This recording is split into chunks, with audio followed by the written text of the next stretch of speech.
ततः पदं तत्परिमार्गितव्यं यस्मिन् गता न निवर्तन्ति भूयः तमेव चाद्यं पुरुषं प्रपद्ये यतः प्रवृत्तिप्रसूतः पुराणे. या श्लोकावरल्या टीकेमध्ये माऊली सांगतात, मग इदंतेसी वाळले जे मीपणे विण डहारले ते रूप पाहिजे आपले आपणाची. अध्याय 15वा, श्लोक 4. उभी आहेत 4थ्या श्लोकावली पहिलीच. मग इदंतेसी वाळले जे मीपणे विण डहारले ते रूप पाहिजे आपले आपणाचे. परमार्थामध्ये प्रत्येकाने आपापल्या रूपाचा ठाव घ्यावा, शोध घ्यावा. मी कोण आहे याची ओळख करून घ्यावी. याच्याकरता परमार्थाची गरज याकरताच आहे. आपली ओळख आहे मी कोण हा करावा विचार, म्हणे ज्ञानेश्वर निवृत्तीचा. मग आपली ओळख झाली की मग इतर जगाची ओळख करून घ्यायची उरत नाही. आणि मग सगळं जग पाहिलं, सगळ्या जगाची ओळख घेतली आणि आपली ओळख नाही झाली तर मग सगळं अनोळख आहे. जे ओळखायचं ते ओळखलं की सगळं ओळखल्यासारखं होतंय. म्हणजे माती जाणली की सगळ्या घागरी जाणल्यासारखं होतंय. सोने जाणले की अलंकार जाणल्यासारखे होतात. पाणी जाणलं की लाटा जाणल्यासारख्या होतात. अशा या सगळ्या मूळ अधिष्ठानापर्यंत जाण्याच्या गोष्टी संतांनी आम्हाला पटवून दिल्या. मूळ रूपापर्यंत जाता यावं, घ्यावं. आम्ही कोण मूळचे आनंदाचे अधिकारी आहोत. मूळ आनंद रूपच आहोत. आमचं अस्तित्व, आमचं ज्ञानरूपत्व हे कधीही नष्ट होणार त्रिकालाबाधित आहे. आणि मग ते आपणच रूप पाहावं हा एक विधी सांगितलेला आहे त्याने. आणि मग आपणच आपलं रूप पाहणं पुरुषार्थ आहे. आपण कळून देखील आपलं रूप पाहत नाही म्हणजे आपणच आपला शत्रू होतोय. तुकोबाराय सांगतात, माझा मीच झालो शत्रू, कैंचे पुत्रदारा कैंचा मित्र कासया घातला पसरू आहू जगद्गुरु तुका म्हणे. किंवा आपुले आपण न करा, आपुले आपण करा सोडवण संसार बंधन तोडावी. म्हणजे आपणच ही पदवी मिळवायची आहे. आपणच आपली सुटका करून घ्यायची आहे. इथं कोणीही आणून देणार नाही. हे तुझं असं आहे, हे रूप तुझं असं आहे. हे फक्त सांगावं लागतं. नाही देवापाशी मोक्षाचे गाठोडे आणून निराळे द्यावे लागते. देवाजवळ मोक्ष नावाचं काय असं गठोडं नाही की हे तुझं आहे, हे तुझं आहे, हे तुझ्यासाठी, हे तुझ्यासाठी, असं नाही. आपणच आपला एक संकल्प निर्माण केलेला आहे. तो संकल्प आमच्या बंधाला कारण झालेला आहे. आणि ती कल्पना एकदा त्यातून निराश झाली की त्या कल्पनेने निर्माण झालेलं जे काय ते भ्रमात्मक सगळं निघून जावं. म्हणून आपणच आपल्या कल्पनेनं हे वाढवलेलं भूत आहे. दृष्टांत जुना परिचयच आहे सर्वांच्या. कल्पतरूचं झाड होतं म्हणतात, वृक्ष. त्या वृक्षाखाली एक अनागत मनुष्य बसला. त्याला कधी नाही ती शांतगार सावली वाटली. त्याच्या मनात कल्पना आली, इथं आता निवांत बिछाना असता तर बरं झालं असतं. महाराज लगेच पलंग तयार झाला. त्याला आश्चर्य वाटलं. आता म्हणाले तर खाद्यपदार्थ असते तर आणि त्याहून मौज झाली असती. लगेच जेवण आलं. खाऊन निवांत त्या पलंगावर पडल्यानंतर त्याची अशी मनात लहर आली की म्हणाले, हे सगळं बोलल्या बोलल्याबरोबर आलं, याचा अर्थ इथं भूत तर नसेल. आता मला सांगा, जी गोष्ट अनायासे चांगल्या मिळत होत्या, चांगले संकल्प होते तोपर्यंत मिळत होते. आता भूताची कल्पना ही याच्या चित्तात आल्यानंतर यानं लगेच नाव काढले बरं हाच. आणि मग काय शेवटी प्रत्यक्ष उभा राहिल्यानंतर हे मला खातं की काय असं झाल्यानंतर त्यानं खाऊन टाकलं. तसं आपणच आपल्या कल्पनेनं भूत आणलेलं आहे. झाडाखाली स्वस्थ बसल्यानंतर चांगलं भोग मागता आले असते. चांगले संकल्प करून चांगल्या वासना प्रतृप्त करता आल्या असत्या. पण सद्वासना टिकली नाही आणि मग दुर्बुद्धी सुचली आणि आपण त्या भ्रमात, जसं तो मनुष्य भूतानं गिळून टाकला तसं आम्हाला आमची कल्पना गिळून टाकत आहे. आम्हाला वास्तविक जीवदशेत आणलेलं आहे ते आमच्या कल्पनेनंच आणलेलं आहे. आम्ही मूळचे शिव आहोत, मंगलमय आहोत, आनंदमय आहोत, ज्ञानमय आहोत आणि अस्तित्वानं आमचं अस्तित्व कधीही नष्ट होणार नाही. त्यालाच अहम अस्मी सदा भामी कदाचिन अहम अप्रिय ब्रह्मेवाहमहम शांतम सच्चिदानंद विग्रहम. मी आहे असं प्रत्येकाला जाणीव आहे. आता आम्ही इथं बसलोय, मी आहे. शरीराच्या रूपानं असेल, कशी असेल, एक कल्पना आमची जाणीव आहे, मी आहे. मी आहे इथं बसलो हे सुद्धा कळणं हे आपल्यालाच कळतंय, दुसऱ्याला कळत नाही. त्याला ज्ञान म्हणावं. आणि मी आहे याचं अस्तित्वाचं भान. पहिलं अस्तित्व, दुसरं मी आहे याचं कळणं आणि आपलं कळणं, आपलं असणं हे माझ्या आनंदासाठीच आहे, दुसऱ्याच्या आनंदासाठी नाही. आम्ही सगळं काही हे गोळा करत आहोत, आपल्या केंद्रीकरण करून ते आमच्या आनंदासाठी आहे, दुसऱ्यासाठी. अगदी व्याख्यान सांगणारा असो, प्रवचनकार, कथाकार त्याच्या आनंदासाठीच सांगतोय. ऐकणारा आपल्या आनंदासाठी ऐकतो. आपल्याला योग्य असलं, बरं वाटलं, नको असलं तर त्याज्य होतंय. आपल्या आपल्या आनंदासाठी सगळे सुखी लोक आहेत. म्हणून प्रत्येक जीव आनंदाचा अधिकारी जरी असला तरी आपल्यासाठी, माझ्यासाठी, मला प्रियत्व काय, माझ्या आनंदासाठी काय, असंच प्रत्येकाचा रोग आहे. म्हणून मजला लागे दुःख व्हावे ऐशी कोणी भावी नाशे. मला दुःख व्हावं असं कोणालाच वाटत नाही. आणि प्रत्येकाला मात्र मी सुखरूप असावं अशी एक इच्छा आहे. आणि असंच अनंत सुख मला मिळत राहावं, मला मरण नको, अशा एक मला चांगल्या कल्पना माऊलीने मांडलेल्या आहेत. जगस्पृह्यास्पद एक सार्वभौम पद आणि न मरणे निर्विवाद जगापडी. मला मरावं वाटत नाही आणि अमरपद मला मिळावं, असाच आनंद टिकावा. आहे ती स्थिती अशीच टिकत राहावी असं वाटतं लोकांना. पण आहे ती स्थिती आहे तशी टिकत, कारण आहे हती सूत्र विठोबाचे. पण सामान्य जीवानं तुम्ही आम्ही, मी आनंदाच्या राशीचा मूळ मालकच असताना मला आनंदासाठी का बरं फिरावं लागतं वनवन? इकडे-तिकडे का फिरावं लागतं? आम्ही सुखाचे व्यवहार का करत आहोत? कारण मी सुखाचा काय असताना बोध सुखरूपच आहे मी मुळात. कारण आमचं रूपच आहे पांडुरंग आणि पांडुरंग कसा आहे सुखरूप आहेसा दुजा कोण सांगा. माझ्या पांडुरंगाचा एखादा. म्हणून आपण लौकिक विषयामध्ये जे गुंतलेलो आहे, ते आपल्याहून वेगळे वाटतात म्हणून. आपल्यापेक्षा त्यांचं रूप वेगळं आहे म्हणून. आपल्याजवळ ते आपल्याला मिळत नाहीत म्हणून. काहीतरी गोष्टी आपल्याला हव्या-हव्याशा वाटतात, काही गोष्टी नको वाटतात. आम्हाला प्राप्त नसल्यामुळं अप्राप्त कौतुक आमच्याकडे तिकडं वृत्ती वेधली जाते. म्हणून हे सगळं जग जे आहे ते इदम म्हणून सांगितलं जातं, माऊली म्हणतात. आत्मस्वरूप सांगताना अगदी निखळ सांगतात ते. इदं तेसी वाळले. इदम म्हणजे हे. संस्कृतात शब्दच असा आहे. इदम म्हणजे हा, ही, हे. जे काही व्यक्त केलं जातं, ते असं दाखवलं जातं. आता आमच्यासुद्धा बोलताना हे असे आहेत, हा असा आहे, हे असे पुल्लिंगी, स्त्रीलिंगी आणि नपुंसकलिंगी. हे 3 जर लिंगातून व्यवहार सोडला तर कुठंही व्यवहार भाषेचा होत नाही. आणि मग जिथं-जिथं हा, ही आणि हे पणा लागला जातो त्याला इदंता म्हणतात. नाथबाबा असो, तुकोबाराया, नामदेवराया जागे वेळोवेळी जागे करतात. सगळ्या गोष्टी हा पणामध्ये मोडतात, हे पणामध्ये मोडतात, ही पणामध्ये मोडतात. आणि जेवढं सांगता येतं, हा स्वर्ग,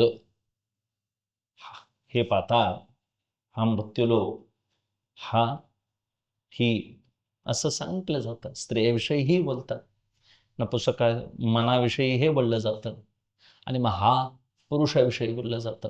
जेवढं जेवढं काही आकाराला आलेलं आहे, जेवढं जेवढं रूप धारण करून आलेलं आहे, तेवढं तेवढं नाम, रूप, संबंध, जात, क्रिया आणि भेदात नाही. तेवढ्या तेवढ्याला व्यवहारात बोलताना हा असा, हे असं, असं हे पणानं, हा पणानं, ही पणानं सांगितलं जातं. आणि मग इथं भेद आहेत. आणि मग हे भेदातनं चालणारे सगळे व्यवहार जे आहेत, हे सगळं आपलं स्वरूप नव्हे. आपलं स्वरूप आहे ते हेही म्हणून दाखवता येत नाही, हाही म्हणता येत नाही, हीही म्हणता येत नाही. स्त्रियात आत्मा आहे म्हणून ही म्हणता येतं का हो? नाही. पुरुषात आत्मा आहे म्हणून हा म्हणता येत नाही. सगळ्या जगात भरलाय म्हणून हे आत्मा आहे सगळं भरलेलं असं नाही म्हणता येत. आत्मरूप पदार्थ वस्तूविषयी बोलत असताना लौकिक कोणतेही शब्द तिथं पुरे पडत नाहीत. म्हणून नेती नेती म्हणावं लागलं श्रुतीला. तो असा नाही, असा नाही. कळला नाही असं नाही. बोलता आला नाही, सांगता आला नाही. साखरेची गोडी कळाली, पण त्या मुक्याला सांगता आली नाही. तसं आमच्या संतांचं कौतुक आहे. कळाली नाही म्हणतच त्यांनी सांगितलंय. जे वेदाला सांगता आलं नाही, त्यांच्या ज्ञानोबारायांनी सांगावं, तुकोबारायांनी सांगावं. मग त्यांचे शब्द काय, विठाई, किटाई माझे, कृष्णाई का नाही. देवाला सुद्धा आईच म्हणून माऊलीने बोलावं. माऊलींचं केवढं प्रेम. म्हणजे माऊलीने, तुकोबारायांनी वेळोवेळी, तुकोबारायांनी बाप रूपानं पांडुरंग मांडावा आणि माऊलीने आई म्हणून मांडावा. किती कौतुक आहे त्यांचं. केवढं शब्दाचा भंडार असेल. साक्षात ते प्रभूच भाषाच त्यांच्या निमित्तानं जन्माला आलेली. म्हणून आम्हाला सांगताना त्यांनी असे व्यवस्थित सांगितले, इदं ताजित जित दिसते ते वाळीत टाका. हे पदार्थ सगळे आपल्या जीवनातून असते असते कमी करा. पूर्वी वाळीत टाकलं जायचं एखाद्या व्यक्तीला, एखाद्या, मग वाळीत टाकणं म्हणजे बाजूला काढणं, वगळणे. तसं इदंतेचे पदार्थ वगळा, आणि वगळल्यानंतर मग उरतो मीपणा. तो सुद्धा मीपणा त्या आत्मस्वरूपाजवळ खपत नाही. मीपणे विण डहारले.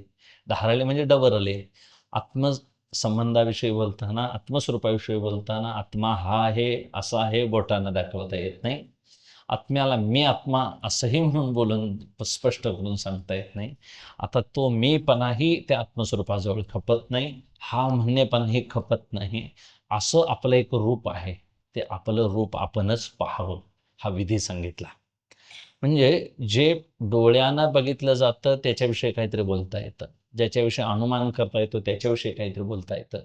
तर्क, श्वासानं, ज्ञानेंद्रियाने, कर्मेंद्रियाने काही जे करून बघता येतं त्या सगळ्या गोष्टी सांगता येतात.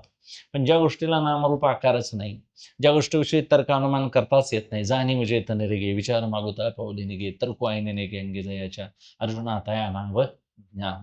असं ज्ञान निर्विशेष आहे, आणि ते निर्विशेष स्वरूप आपलं मूळ स्वरूप आहे, आणि ते आपलं आपणच पाहावं. आता ते पाहावं अशा शब्दात कसं होतंय, पाहावं आम्हाला बघा जरा म्हटलं, थांबा पहा म्हटलं की लोक आमचे पहा म्हटलं की डोळ्यानं बघायचा विषय लक्षात येतो. वास्तविक परमार्थामध्ये हे डोळे पाहिजेत, गतापारायणाला पाहिजेत, भजनाकरता, व्यवहाराकरता, सगळ्याकरता हे डोळे पाहिजेत. पण खरे डोळे ज्ञानाचे पाहिजेत. आम्हाला बघायचं आत्मदर्शन, आणि आत्मदर्शन घ्यायचं असेल तर मग ते दर्शन ज्यानं होतं त्या दर्शनाची वाट सांगणारे गुरु आम्हाला भेटायला पाहिजेत. गुरु तेथ ज्ञान, आणि ज्ञानी आत्मदर्शन. त्या विवेक ज्ञानाशिवाय ते आत्मदर्शन होणार नाही. आणि मग हे दर्शन आहे हे त्रिपुटीतलं नाही, त्रिपुटी रहित आहे. तिथं ज्ञेय ज्ञाता ज्ञान नाही. तिथं जे बघितलं जातं, जो बघणार आहे, आणि बघण्याकरता जी सत्ता आहे, याचं तिथं काही जी साधनं आहेत ती तिथं नसतातच. नाही, तिथं ती काहीच चालत नाही. जिथं सगळं शांत होतं ते आत्मस्वरूप आहे.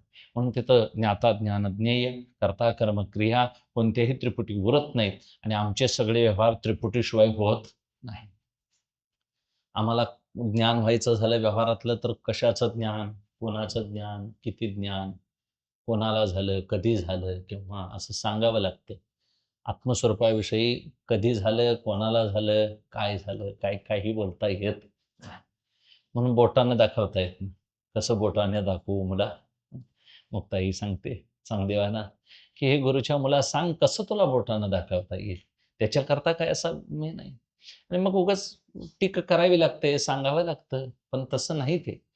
अगदी रामचरितात किंवा आपल्या भावार्थात देखील नाथबाबा मांडतात. सीतामाता ओळख करून देत असताना त्या भिल्ल स्त्रियांना वनवासामध्ये काय करते, की हे गोरे कोण आहेत? हे सावळे कोण आहेत? तर गोरे आहेत ते माझे दीर आहेत म्हणते. सावळे आहेत ते माझे कोण आहेत ते सांगत. तो तिचा मालक आहे. आता मालक आहे व्यवहारात खरा आहे, पण तो परमात्मा आहे. म्हणजे महामायेला सुद्धा परमात्मा व्यक्त असा दाखवता येत नाही. त्याच्याकडे रोख करून गप्प बसता येतं. श्रुतीरूपी वधू मौन राहिली उपनिषदात. उपनिषद मौन राहिली का? सांगता येत नाही. काय सांगायचं? कसं सांगावं? परमात्म्याला परमात्मा म्हणायचं तरी कसं? आणि परमात्मा शब्दात व्यक्त जर होत असेल तर मग सूर्याला दिवा दाखवून बघितल्यासारखं होईल. तैसा ज्ञानरूप आत्मा ज्ञानेश आपली प्रमा करीत असे सोहम माईंचा बंधू. ज्ञानरूप आत्म्याला ज्ञानानं बघणं हे मूर्खासारखं होऊन जाईल.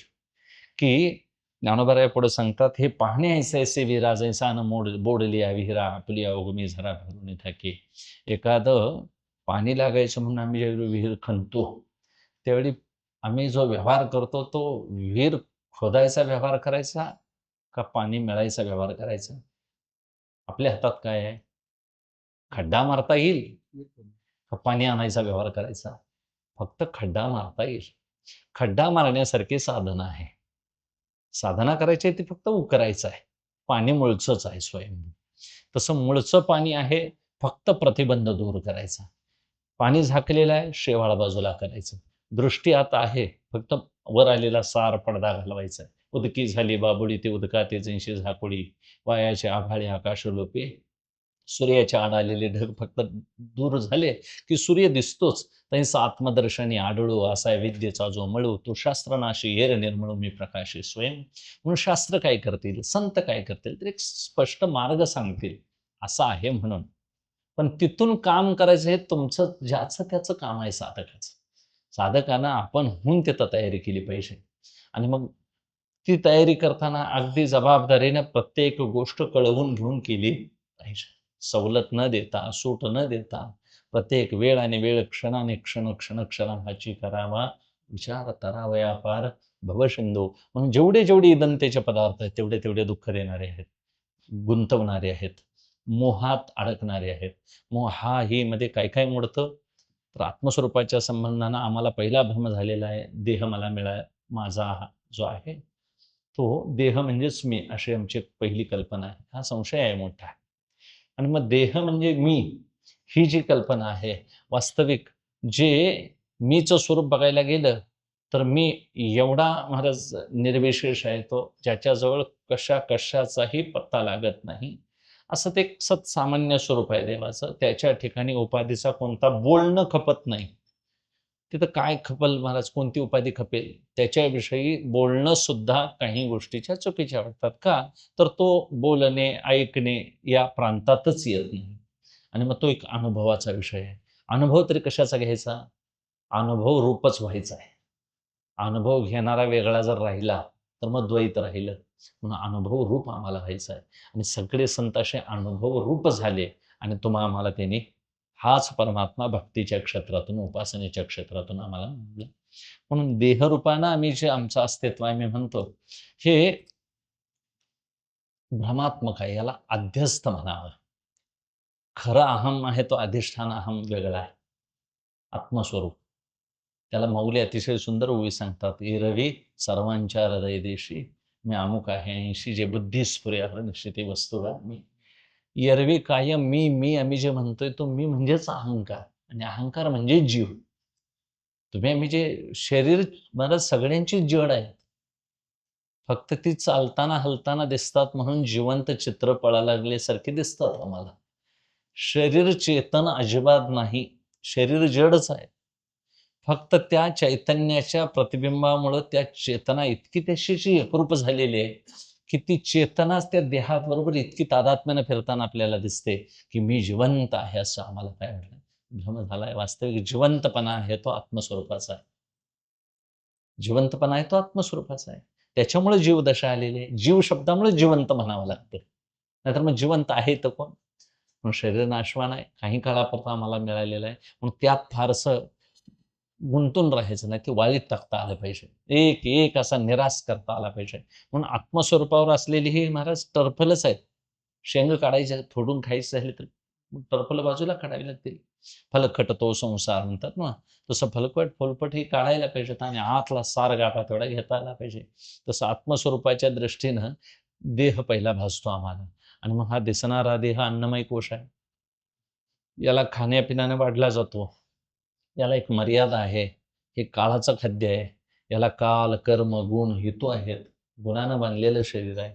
मग यात वेगवेगळे रंग आहेत, वेगवेगळे इंद्रियांचे वेगवेगळे महाराज अनुकार, वेगवेगळे विषय चेष्टा आहेत. या देवता वेगवेगळ्या अधिष्ठान देवता आहेत, प्रत्यक्ष इंद्रियाच्या कार्य करणाऱ्या.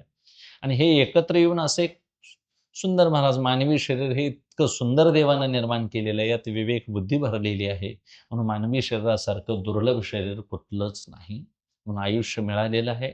जाणत्या पुरुषांना आयुष्याच्या साधने सच्चिदानंद पदवी घेणे. इतर शरीरही क्षितिज समांतर आहेत, पशुची वगैरे, त्यांना बुद्धी त्याच दर्जाची आहे. आमची मात्र लंबरूप शरीर आहे, त्यामुळे बुद्धी वर आहे, ऊर्ध्वगामी आहे. आम्ही साविद्या या विमुक्त आहे, आम्ही मुक्त होऊ शकतो. इतर प्राणी मात्र मुक्त होऊ शकणार नाही. इंद्र सुद्धा झाला तरी स्वर्गात राहिला तरी शोभेल वैभवानं. अमृत पितील, अमर होतील, सिंहासन आहे सगळं त्यांना अमृतत्वाचं. पण मुक्त व्हायचं झालं तर त्याला मृत्यूलोकातच यावं लागेल, कारण इथंच गुरु भेटतात, इथंच ते ज्ञान संपादन करण्याची क्षमता आहे. क्रियमान कर्म फक्त कशात आहे महाराज, मृत्यूलोकातच आहे.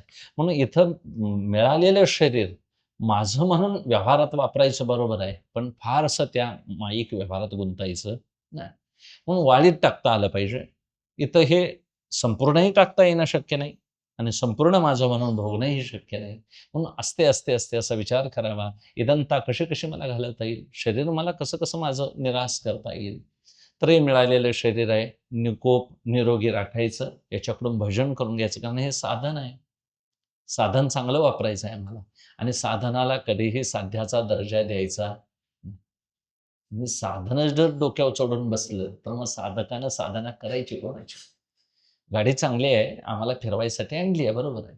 मग रस्त्यावरती टायर खराब होती म्हणून जर घरातच लावून ठेवली आणि आम्ही जर सायकल घेऊनच फिरायला लागलो, तर मग हे गाडीवरलं प्रेम म्हणायचं का गाडीवी प्रेम म्हणायचं? गाडीवर प्रेम असावं बरोबर आहे. जपायला पाहिजे. योग्य ते तेल भरलं पाहिजे. योग्य त्यावेळी ऑइल बदली केली पाहिजे. हे सगळं असतं. तसं हे शरीर देखील 4 हृदयाचे ठोके वाढले तर चांगल्या दवाखान्यात दाखवावं लागेल. पण याला फारसे केस बसवत बसायचं नाही. याला फार नटवत बसायचं नाही. याला अमुकच कपडे पाहिजेत म्हणून निपाणीला जायचं, त्याच्या पलीकडे स्वस्त मिळतंय म्हणून आणि चिकोडीला जायचं असं नाही करायचं.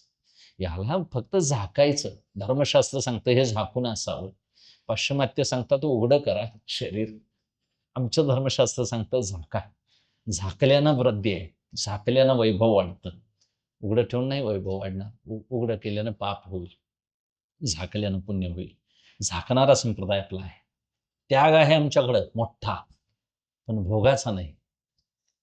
आपल्याकडं प्रधान मंडळी नाहीच चालत. त्याग प्रधान मंडळी आम्हाला पाहिजे. आणि मग त्याग करायचा आहे तो कशा-कशाचा करायचा आहे? त्यागाच्या 2 भूमिका सांगितल्या. एक वस्तुत्याग आणि एक संगत्याग. मग वस्तू फेकून द्यायच्या का वस्तूविषयीची आसक्ती टाकायची? वस्तूविषयीची आसक्ती टाकायची. आसक्ती आहे अंतःकरणात. मुलं असावीत, पण मुलांचा फाजील लाड नको. पती-पत्नी हे व्यवहार सगळे असावेत. पण योग्य त्या वेळी योग्य त्या गोष्टी ज्या त्या वेळेनं आपल्याला महाराज स्त्री स्वस्त्रिया पुरते बोलावे, स्पर्शावे, निवृत्तीपरी आसक्त होणे ते सर्वथा चित्ते नसावे. नर-नारी सुश्रुतार्थी भक्ती ममता उपजवितो उपरजू. स्त्रियांच्या संगतीत परमार्थी मनुष्यानं बसू नये असं नाथांचं म्हणणं आहे, बरोबर आहे. पण नाथही गृहस्थाश्रमीच होते. त्यांनी चिरंजीव पदात सुंदर म्हणलंय. याचा अर्थ काय? परमार्थाला प्रतिबंध होईल असा व्यवहार नको. ते कुठं घर सोडून जा म्हणतात, कुठं पत्नीला मारहाण करून घालवा म्हणतात. नाहीतर मग गिरिजाबाईंच्या बरोबर एवढा प्रेमाचा संसार त्यांनी केला नसता. नाथांच्यासारखा प्रेमळ संसार कोणी आमच्या परमार्थी संतांमध्ये केलेला भाग्यवान, वैभववान, श्रीमान. कितीतरी पुरण शिजायचं त्यांच्या घरात. चांदीची, सोन्याची ताटं, बसायला कसले पाटचंदनाचे, त्या वर्णन केलंय त्यांच्या चरित्रात. फार वैभव भोगलं नाथाने. पण त्या वैभवात देखील महाराज देव येऊन राबला तरी त्यांना भेद दिसला नाही. केवढी अभेद भक्ती असेल. म्हणून हे सगळं वैभवानं भोगावं. व्याप तेवढा वैभव असा असेल तर चांगली गोष्ट आहे आणि व्याप त्यात का संताप असेल तर मग गणित चुकलेलं आहे. म्हणून शहाण्या मनुष्यानं काय करायचं परमार्थी? फक्त एक समजूत आहे. शरीराविषयीची समजूत बदलायची. हे शरीर काही काळानं जाणारं आहे, हे खोटं आहे, हे टिकणारं नाही. आणि मग ह्या सांगायला गोष्टी सोप्या आहेत, पण निराश होतात माणसं. वास्तव सांगायला गेलं, की वैराग्याची गोष्ट आहे ही. आमच्या सगळ्या संतांनी वास्तव सांगताना वैराग्य सांगायचं आहे. निराश व्हा म्हणून सांगायचं नाही. आता आम्हाला ही अशीच अडचण पडते. सप्ताह जायचं आणि मरणाचं बोलायचं म्हणजे अभद्र बोलल्यासारखं होतंय. हा बुवा येतोय आणि सगळं मरणाचं सांगायला लागला. ह्याला चांगलं काही सुचतच नाही. जागं करायला लागतं महाराज. ही माणसं अशीच खात बसलेली आहेत. आज आम्रखंड, उद्या पनीर, परवा दिवशीला श्रीखंड. अशा महाराज नुसत्या बासुंदीच्या पंक्ती झडतात, पण कोण विचार करायला तयार नाही. एक पाहतसा एकाची दहने. महाराज सकाळी राकच नेत्या जाऊन, तो का दुसरा पाहुणा मेलेला आहे उद्या. सगळी जाऊन येतात अंघोळा करता साबण लावून, खरं मी मरणार आहे हे विसरली. मग मरणाची कार्य नाही आठवण संचिताशी धन लोभे. केवढं गुंतवतंय. सहज महाराज व्यवहार सोपी गोष्ट नाही. परमार्थाला प्रत्यक्ष अवघड आहे. हा चाललेला सत्यपणानं चाललेला व्यवहारच आडवा आलेला आहे. व्यवहार हा फक्त नाटक आहे. मला हे सोंग दिलेलं आहे, वटवायला दिलेला हा एक काय आहे माझ्याकडं, अभिनयापुरता मी आलेलो आहे आणि माझं काम झालं की निघून जायचं. मारुतीरायाने आपलं काम केलं, रामायणातून निघून गेले बाजूला. ते कुठे सत्काराला बसले होते. तशी ताशुद्धी केली, सगळी लक्ष्मणाची शक्ती हरली, लंका जाळून निर्दाळलेली राक्षस सेना, हिरावण महिरावण जाणा घात करते आमच्या प्राणा, देवी रूपे दोघा जणा रक्षले याने, एवढे माझ्या रामायणे याचेनी योगे, असं कोण म्हणतात? रामप्रभू अंजनी मातेला सांगतात. त्यांचा सत्कार करायच्या वेळेला महाराज सगळी सभा भरते, सीतामाता नवरत्नाचा हार आणते. त्यावेळी मारुतीरायांना शोधून आणायची वेळ आली. एका झाडाखाली रामभजन करत बसलेले होते ते. म्हणजे कार्यकर्ता किती निस्पृह असावा. हे मोठं उदाहरण म्हटलं तर मारुतीरायांचं. मला म्हणायचं काय, एवढं याच्यातून अलिप्त राहता आलं पाहिजे. आणि अलिप्त राहणं म्हणजे तो वाळीत टाकणं आहे. आपलं आपल्यालाच वाळीत टाकता आलं पाहिजे. कपडे असावेत, मोलाचे असावेत, पण कपड्यासाठी मी नाही, माझ्यासाठी कपडे आहेत. किती किती किंमत द्यायची प्रत्येक गोष्टीला. सोन्यासारखं शरीर हे सांभाळायचं का सोनं सांभाळायचं? मग सोन्यापेक्षा देखील आपली माणसं अंतःकरणातून प्रेमानं जपायची, का त्या माणसानं शिव्या देऊन सोनं आणा म्हणायचं? घर बांधा म्हणून नवऱ्याला घालवायचं का हो? काय माणसांची केवढी न्यूनगंड, केवढी भूमिका खाली आलेली आहे. म्हणा जिवंत माणसाविषयी माणसं नकारार्थी बोलतात. तुला हे घडणार नाही, तुझ्याकडून हे शक्य नाही, असं बोलतात. म्हणजे किती अंतःकरणाला लागेल असं. मला सगळ्या गोष्टी भाग्यानं होत जातील, केलेल्या आहेत. देव कुणाला असा अजिबात महाराज निराश करत नाही. आता तर मी खात्रीनं सांगणार नाही असं, कारण अनुभव साक्षात्कार झालाय का काय असं म्हणतील. नाही, पण 100% अगदी खात्रीनं संतांनी आमच्या सांगितलेलं आहे. देव कोणाचीच महाराज मर्जी मोडत नाही. आणि मग त्याच्या मर्जीनं बाकी चाललं पाहिजे. वाट बघितली पाहिजे, वेळ बघितली पाहिजे, तिथपर्यंत सहनशीलता पाहिजे. म्हणून वाळीत टाकायचे आहे ते असते पदार्थ. धनदारा पुत्र जनबंधू सोयरे विश्वून, आणि सर्व मिथ्या हे जाणून म्हणतात. हे सगळे मिथ्या आहेत हे जाणायचे आहे. आणि एवढं जाणून शरण घ्यायचं आहे देवाला. आता त्यांना मिथ्या म्हणायचं म्हणजे माझं शरीर मिथ्या नाही का हो? नाहीतर आम्ही दुसऱ्याला मिथ्या ठरवतोय आणि माझं माझं पण मिथ्या आहे शरीर. एक दिवस हे अनिर्वचनीय आहे. याला टिकतंय म्हणावं तर हे काळाचं खाद्य आहे. याला राखतो म्हटलं तर राखता येत नाही.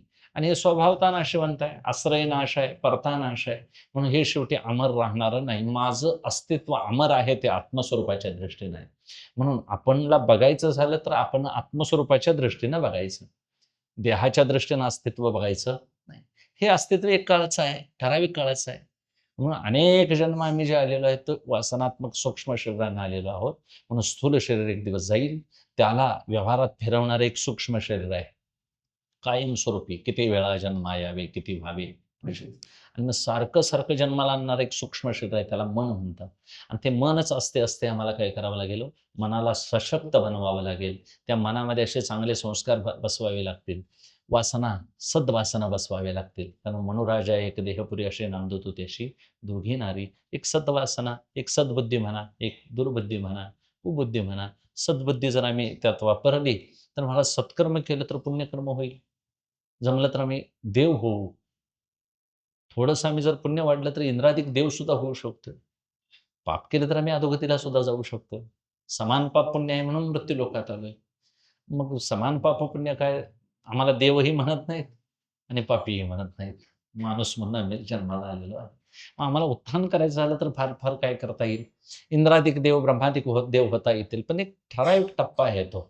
ब्रह्मदेव जरी झाला तरी तो महाराज त्यात शक्तीनं संपन्न आहे, पण मुक्त नाही. इंद्र देव आहे, त्रैलोक्याचा राजा आहे, बरोबर आहे, पण मुक्त नाही.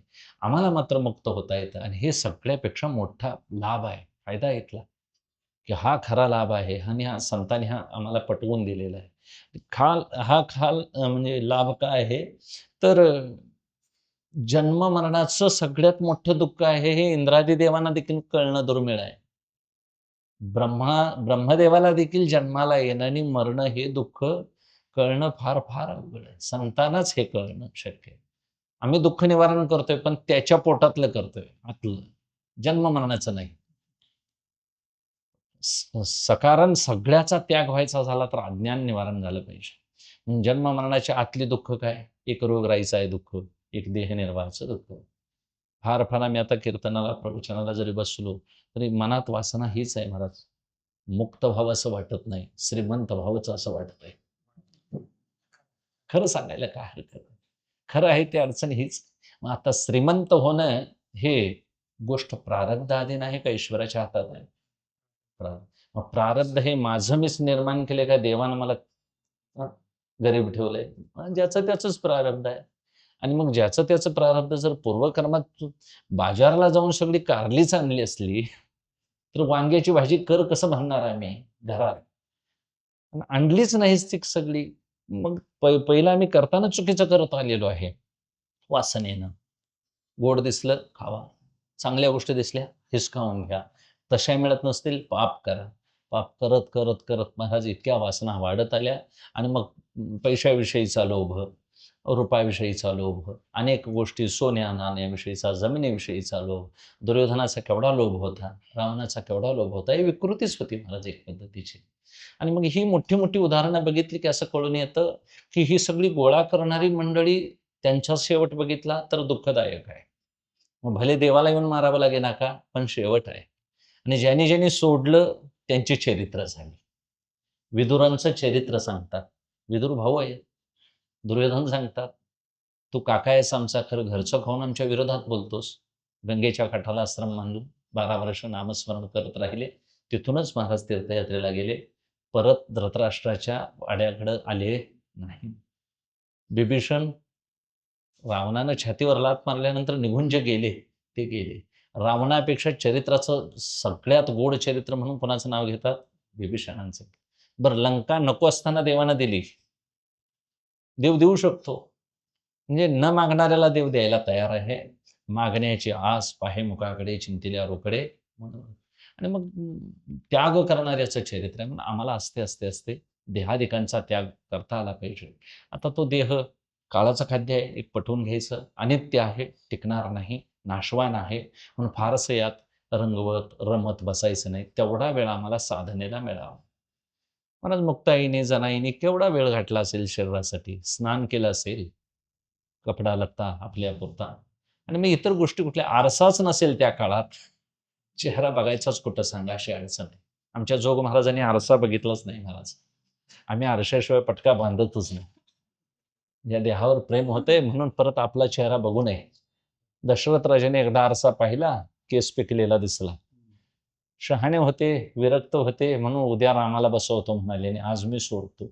आज आमच्या किल्ले हिसकावून काढल्या तरी घरचं मालक द्यायला तयार नाही.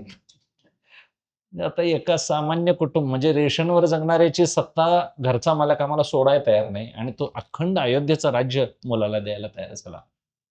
म्हणून त्याग करणारा मनुष्य शहाणा पाहिजे, समजूतदार पाहिजे आणि समजूत ही वयावर अवलंबून नसून पूर्वपुण्याईवर अवलंबून आहे. महाराज मरेश्वर काही काही माणसं जगतील पण अहंकारातच जगतील, समजूत पटवून घेत नाही. माझं कल्याण कशात आहे एवढं कळलं की बस आहे. मला धन इतकं मिळालंच पाहिजे म्हणून अट्टहास करून घरच्या माणसांना देशोधडी लावायचं का हो? माझ्या प्रारब्धानं मला ही विद्या मिळालेली आहे. माझ्या प्रारब्धानं मला धन मिळालं. माझ्या प्रारब्धानं हा मला पती मिळालेला आहे. इथं अजिबात तुलना नाही महाराज. तुलना व्यावहारिक जगतात कोणाचीच कोणाशी करायची नाही. कारण जगच कर्मानं बांधलेलं आहे. म्हणून आपलं शरीर देखील एक कर्माचं फळ आहे. आणि हेच कर्म सत्कर्म करत जर राहू तर उच्च कर्मामध्ये आम्हाला जन्माला घालेल, उच्च योनीमध्ये आम्हाला जन्माला घालेल. म्हणून उपनिषद आम्हाला सांगतात योनिमन्ये प्रपद्यन्ते शरीरत्वाय देहिना स्थानमन्यानुसयन्ति यथा कर्म यथा स्त्रोतम. जे जे काही या जन्मामध्ये आम्ही कर्म केलेलं आहे, जे जे काही आम्ही ज्ञान संपादन केलेलं आहे तेच पुढल्या जन्मामध्ये आम्हाला भोगायला मिळतं. म्हणून जाणत्या माणसानं हे शरीर वाळीत टाकायचं बरोबर आहे, मग ह्यांचा नाश नाही करायचा. फक्त याला विचारानं असं पटवून घ्यायचं, हे साधन म्हणून मला चांगलं वापरता येतं. लाटण्यानं पोळ्याच करायच्या हो. पोळी चुकली म्हणून भांडणं करायची काय लाटण्यानं? भांडणासाठी लाटणं नाही, भांडणासाठी तोंड आहे. बोलायचं, हे तुझं चुकलं, हे चुकलं. आणि जर राग आला आणि जर लाटण्याचा वापर झाला, तर पोळीपेक्षा ते दुखणं मोठं होईल. म्हणून आमच्या साधनात वाद नाहीत. साधनक वापरणाऱ्यामध्ये भेद आहेत, भांडणं आहेत. म्हणून सगळ्या संप्रदायामध्ये महाराज थोडे स्वयंघोषित लोक उतरले आणि मग मुजरा करा, स्टेजवरली कीर्तनं सुरू झाली, खुर्चीत बसून ऐकणारे श्रोते तयार झाले. ही पद्धत सांप्रदायिक नव्हे. प्रत्येक क्षेत्रात महाराज स्वामी समर्थ क्षेत्रातही लोक उतरले. नको नको त्या क्षेत्रात वेगवेगळ्या आता पद्धती सुरू झाल्या. जय घालायच्या पद्धती नव्हत्या पूर्वी. कुंडलिक वरदा एवढंच होतं, पण त्याच्या पुढे आता केवढे लांबडे जय झाले. जय अंतःकरणात आहेत आमच्या, नाही असं नाही. प्रत्येकाचं एक क्षेत्र आहे. कोणाला काय होता येते हे या जगात अनेक लोक महारत्न होऊन गेलेले आहेत महाराज. एक स्त्री सिंधुताई सपकाळ होऊ शकते. तिनं दुसरी वाट चोखाळायची गरज नाही. ममता आहे. ममतेचं क्षेत्र मातेनं निवडावं. तिला त्यात करता येतं. मदर तेरेसांनी करून दाखवलं. सावित्रीबाईंनी करून दाखवलं. त्या क्षेत्रात मला अंतःकरणात प्रेमच नसेल तर मी कसं माऊली होईल? शक्यच नाही. माझी कठोर जर बुद्धी असेल माझी, तर मी काय त्या विद्वान ज्ञानी पंडिताच्यावर वाद घालेन. ज्याच्या अंतःकरणात प्रेम आहे त्यानं भक्ती करावी. ज्याच्या अंतःकरणात महाराज कर्मशूरपणा आहे, त्यानं व्यवहार दक्ष आहे, त्यानं कर्मामध्ये फार मोठा महाराज पल्ला गाठावा. आणि मग जो ज्ञानी मनुष्य आहे त्यानं महाराज ज्ञानानं जाणून घ्यावं. केवढा मोठा ज्ञानाचा आवाका आहे त्याचा. म्हणून आमच्या संतांनी आम्हाला सगळ्या वाटा चोखाळायला ठेवलेल्या आहेत. फक्त यात समन्वयाची बुद्धी असावी. म्हणून इदंतेतले सगळे पदार्थ हे भ्रामक आहेत, काल्पनिक आहेत. शरीर हे जाणार आहे, पटवून घ्यायचं, पण याचा वापर चांगला करायचा. पुण्यनिर्मिती हो, चांगली सत्कर्म हो, नाही जमलं तर ज्ञानाचा अभ्यास व्हावा आणि शेवटी यातून आम्हाला काय व्हायचं आहे? आत्मस्वरूपाकडे आस्ते प्रवास करायचा आहे. म्हणून टप्पा गाठणं, अमुक ठिकाणाला जाणं असं आम्हाला म्हणावं लागतं, नाही तर वास्तविक काही नाही. फक्त मनातच चांगले संस्कार भरवायचे आहेत. मुलाला मोठं करायचं म्हणजे काय करायचं नेमकं? खायला घालायचं, अंघोळ पाणी करायची. आता पाळण्यातलं मूल काही फिरायला जातंय का हो? मुलाला सांभाळणे म्हणतात. सांभाळणे म्हणजेच त्याची वाढ करणे. तसं परमार्थ सुद्धा ज्याचं त्यानं सांभाळायचा. मग ज्याचं त्यानं सांभाळताना दुसऱ्यांच्या संगतीत सांभाळायचा का आपल्या आपण सांभाळायला पाहिजे? आपल्या मुलासारखा परमार्थ असावा. आणि संसार कसा असावा? स्वतःच्या मुलासारखा आपला दाईनं जसं मुलं सांभाळावं, तसा काय असावा? संसार असावा. आणि परमार्थ असावा स्वतःच्या मुलासारखा. परमार्थात जे सांभाळतात ते अंतःकरणपूर्वक परमार्थ सांभाळतात. आणि संसारात कशी दाई आज नाही तुला नोकरी काढून टाकलं तर ती दुसऱ्याच्या घरात जाते. जसं पहिल्या मुलाला सांभाळते तसंच तिथं सुद्धा सगळं काम करते. ह्या मुलाचं प्रेम गेलं आणि त्या मुलाचं प्रेम आलं असं काही नाही. पैशावर प्रेम आहे तिचं. तसं संसार दाईच्या मुलासारखा आणि स्वतःच्या मुलासारखा असावा परमार्थ. आणि एवढं जपून सांभाळायला पाहिजे. आपलं शरीरही सांभाळायचं आणि शरीरावर फार प्रेम करून देवाच्या सेवेमध्ये महाराज कुचराई करायची. देवाची सेवा करताना शरीरावर ज्याचं लक्ष आहे त्याला विषयी म्हणायचं. शरीर कष्ट न करता सेवा कशी होईल सांग? जागर करायचा म्हणून जर बसला आणि मी जर पटका घेऊन घरलाच गेलो, कीर्तन संपले, तर महाबुवा व्यवसाय म्हणून आलाय म्हणायचं का काय म्हणणार? काय सांगताय ते सगळं? आपल्याला जागर करायचं आहे. देवाला सगळ्यांनी जागर सावध झालो हरिच्या जागरणा. म्हणून फार शरीरावर प्रेमही करू नये. एक दिवस मला जागर राहिलेल्याचं फळ मिळेल की? जागरणाचे फळ दिले जोडून तळमळ. ईश्वर प्राप्तीची तळमळ एक दिवस उत्पन्न होईल आणि आम्हाला ती तळमळ आम्हाला त्या साध्यापर्यंत घेऊन जाईल. म्हणून ततपदम तत्परिमार्गितव्यम. जिथून ही संसार प्रवृत्ती पसरली तिथं आम्हाला जायचं आहे. मूळ स्वरूपाकडे ओढ घ्यायची आहे कोणाला? आपल्या माहेराला जायचं आहे ना. आपण जिथून आलो. तुका म्हणे ठाया जाई आपुल्या आलिया. आणि माहेर आहे आपलं मूळ घर. सासर हे दिलेलं घर आहे. त्यालाच मुख्य समानाधिकरण आणि बाध समानाधिकरण शास्त्र म्हणतं. आम्ही मुख्य समानाधिकरणानं कोण आहोत? मूळचे ब्रह्माचेच अंश आहोत. आणि मग सासरात आलोय जीव चैतन्याचं रूपानं आलोय. कारण बुद्धीत पडलेलं प्रतिबिंब आहे ते. आणि बुद्धी ही उपाधी आहे. शरीर एक उपाधी आहे. त्याला कारण आहे अज्ञान. आणि अज्ञानानंच सत्व रज तम हे 3 गुण आहेत. त्यात कोणाला सत्वगुण वाढला असेल तो परमार्थ करेल. रजोगुण वाढलेला आहे तो संसार करेल. तमोगुणी मनुष्य आळसानं निष्क्रिय राहील. म्हणून प्रत्येक जीव असे कर्मानं, गुणानं, काळानं बांधलेले आहेत. असा विचार करायचा. कुणालाही सुधारण्याच्या भानगडीत पडायचं नाही. ज्ञानदीप लावू जगी हे खरं आहे, पण आपला दिवा लागला असला तर. नाहीतर दुसऱ्याचा दिवा पेटवायच्या भानगडीत पडून आपलाच दिवा जर विझला तर अडचण आहे.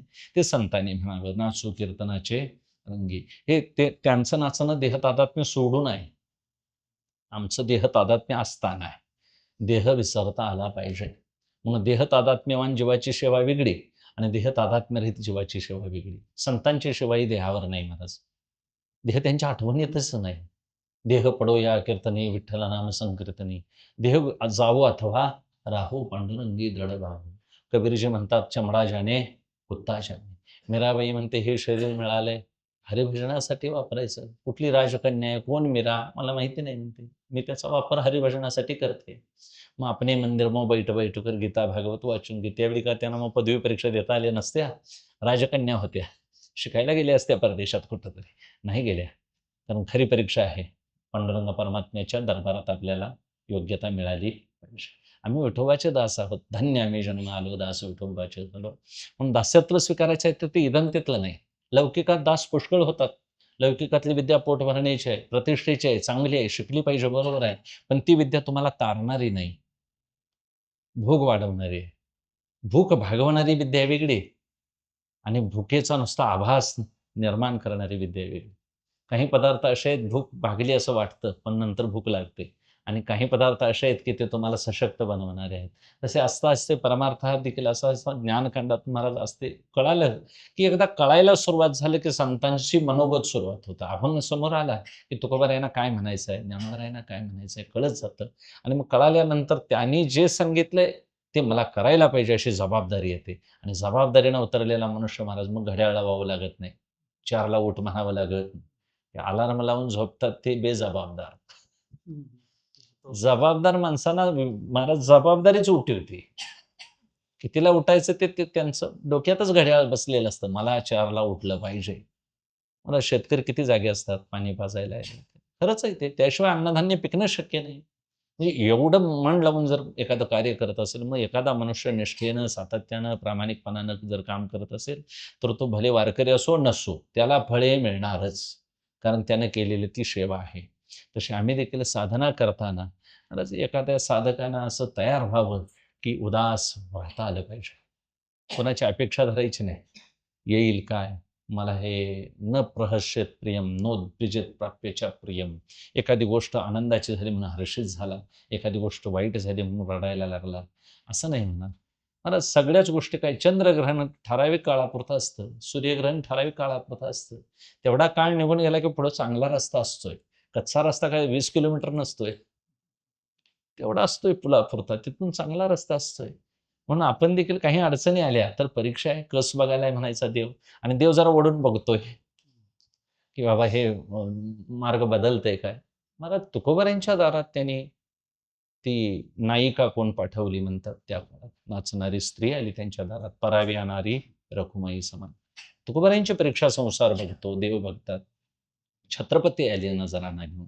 हे सगळे माईक पदार्थ पुढे येतात आणि परीक्षा बघतात.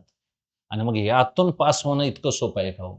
यशस्वी भव म्हणून आशीर्वाद द्यायला ते कुणी द्यायचा? यशस्वी झालेल्याने द्यायचा.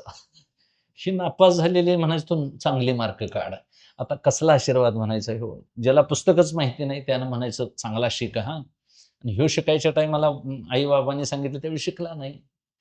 जबाबदारी ज्यांनी पार पडली, त्यांच्याकडून महाराज आशीर्वाद घ्यावा. संतांनी आम्हाला सांगावं, "तुका म्हणे तुम्ही निरविल्यावरी मग माझा रे उपेक्षा नाही." मला देव उपेक्षा करणार नाही, पण तुम्ही काय केलं पाहिजे? संतांनी मला निरवलं पाहिजे. आणि मग संतांनी जे सांगितलंय ते करणं म्हणजे संतपूजा.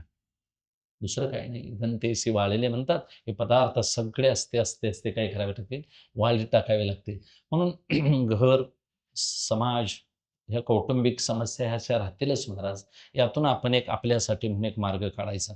सगळ्यांच्या क्षमता, सगळ्याचा आवाका वेगळा आहे. सगळ्यांच्या आवडी वेगळ्या आहेत. प्रत्येकजण तुम्ही एकमेकावर जे प्रेम करत आहात ते स्वार्थाचंच प्रेम आहे. कुणी कुणाला बोलवून दाखवायची गरज नाही. हे विश्वाचे माझे घर असं आनंदानं राहायचं. वसुधैव कुटुंबकम. आपलीच ही पृथ्वी आहे असं समजून राहायचं. पण आपलीच पृथ्वी असली तर कुठेतरी युद्ध करणारी माणसं आहेत. कुठेतरी प्रेम वाटणारी माणसं आहेत. असं चालायचंच. त्या युद्धाविषयी आम्ही बोलून उपयोग नाही. प्रेमाविषयी बोलून उपयोग नाही. मला काय करता येईल? माझ्या गावचं काम सुरू आहे. मंदिर बांधायला मला काय करता येईल? नाही पैसे देता येत. निदान वाळू तरी चाळू लागता येईल. निदान तिथलं घमेलं तरी उचलून नेणार नाही. एवढं तरी करता येईल. काही गोष्टी करता येतील. पाणी मारता येईल. मदत करता येईल. मला परोपकारासाठी करता येतं. सगळ्या गोष्टी करता येतात. माणसं कारणं सांगतात. संधी त्यातली शोधता आली पाहिजे. म्हणून फार मोठी महाराज देवानं आम्हाला संधी दिलेली आहे. चांगल्या भागात आम्हाला जन्माला घातलेला आहे. जो मीपणा आम्ही जो सदैव म्हणत आहोत, मी प्रत्येक ठिकाणी माझा झोपताना मी आहे वेगळा, समाजात मी वेगळा आहे, आईसमोर मी, वडिलांच्या समोर, देवळात मी, कला मी, प्रत्येक तो मी खोटाच आहे सगळा मी. हा मी खऱ्या मीच्या आधारावर नाचत आहे. आणि एक दिवस काय कळायला पाहिजे, हे सगळे खोटेपणानं मिरवणारे जे मुखवटे आहेत, त्या मुखवट्यामागे एक खरा चेहरा आहे, तो आत्मस्वरूपाचा आहे. म्हणून हे सगळी सोंग आहेत. हे सोंग सारिले ह्या रूपे अनंती. तसं आपण एक सोंग आहे असं समजायचं. आम्ही सोंगी भजनाचा एक तापा आहे असं म्हणायचं. माझं काम झालं की पडद्याच्या आड जायचं नाही, तोंड धुयाचं नाही, बाहेर येऊन बघत बसायचं. नाहीतर ह्याचं चुकलंय स्वांग, ह्याचं हे झालंय. नाहीतर मी मारुती बी मीच होतो आणि सीता बी मीच होतो म्हटलं तर मग ते शेपूट आणि सीतामातेची साडी कसं जमायचं हे गणित? ते काढून ते बांधून यायला वेळ होणार. मग 2 सोंग नाहीत करता येणार. सोंग एकच करता येईल आणि ते असं हुबेहूब वटवायचं आहे. ते आम्हाला संतांनी सांगितलंय तसं. सगळ्याच गोष्टी हातातून निसटून जाणाऱ्या आहेत. म्हणून सगळं जीवन तकलादू आहे. हे बोलून दाखवायचं नाही, पण क्षमता पाहिजे. पटवून घेता आलं पाहिजे. भावभावनांचा परमार्थ म्हणजे रडत बसायचा खेळ नव्हे. परमार्थ म्हणजे वास्तवानं स्वीकारायचं. हे असं होणारच आणि होणार म्हणून सांगितलंय तर आग्रह धरायचा नाही. संतांनी सांगितलंय. गप्प हे लिहून ठेवायचं घरात.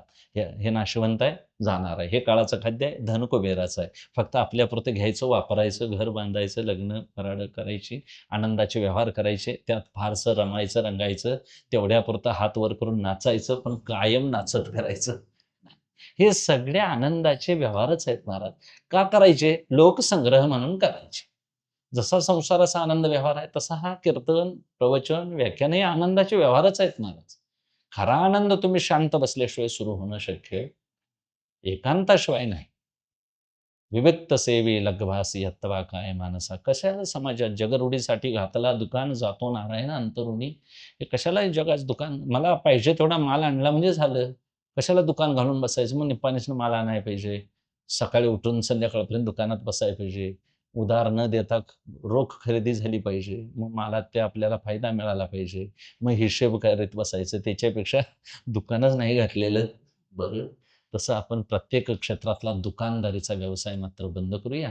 आम्हाला काय आपल्यापुरतं करता येईल? आपल्यापुरतं ह्यालाच खरा स्वार्थ म्हणायचा आणि खरा स्वार्थ म्हणजेच परमार्थ. आपल्याच उद्धाराची गोष्ट आहे ना. म्हणून इथं गुरु काय करतील हो? तयारी झाली की गुरु घरला येतात, अशी आमची पद्धत आहे. चांगल्या मालाला हुडकत येतात हो लोक. आजही चांगलं जनावर असो, चांगला माल असो, तुमच्या जागेला येतात लोक. त्याला जाहिरात करावी लागत.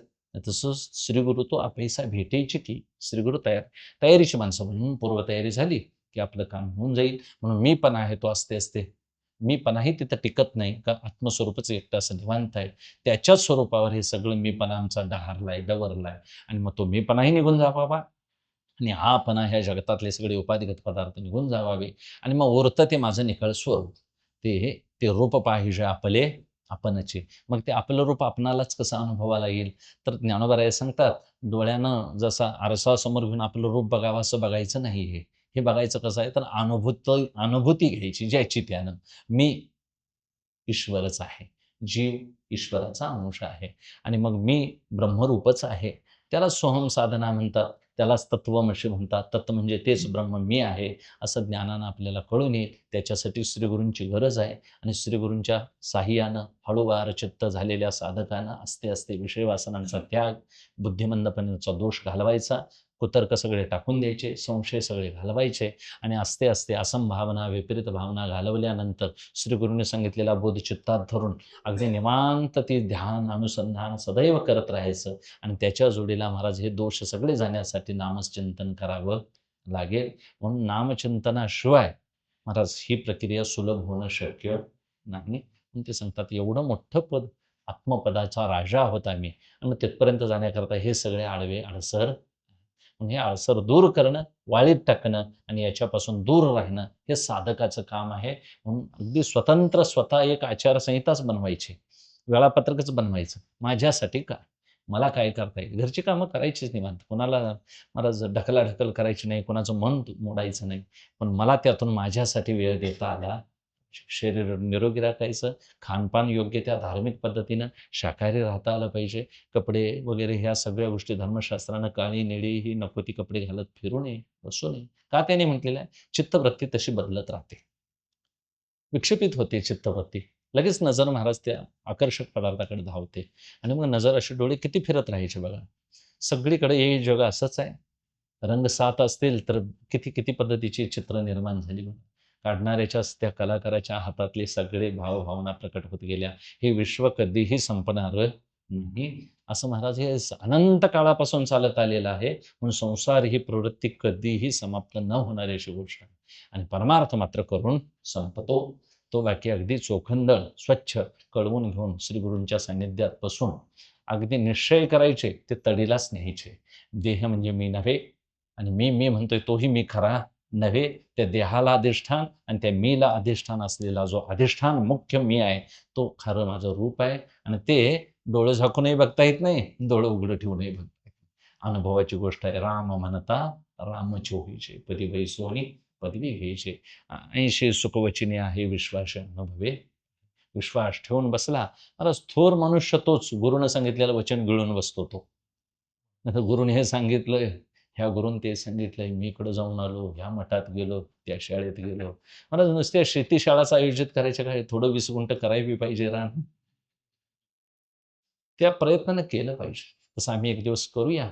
हरिपाठ धरला तर हरिपाठाचं अनुसंधान सदैव तेच.